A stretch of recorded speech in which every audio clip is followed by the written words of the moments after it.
Hey,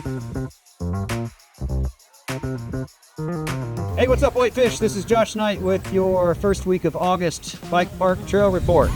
Well, it's August, and it's summer, and it's hot, and it's dusty, but the bike park's really still riding pretty great. We did a lot of work this spring, and then continue to do a lot of work through the year, and the bike park's riding really well. So come on up and check it out. Don't give up on the bike park. Midsummer's a great time to come ride bikes. But this week is the final $10 downhill. We'll be on Cindy's Robbers. We also have the Montana Enduro Series installment here in Whitefish. The Enduro Pescado is this Saturday the 8th. There'll be a few rolling closures going on through the resort, but not as many as in years past. And so there'll be a lot of new riders here on the hill and a lot of good riding to be had.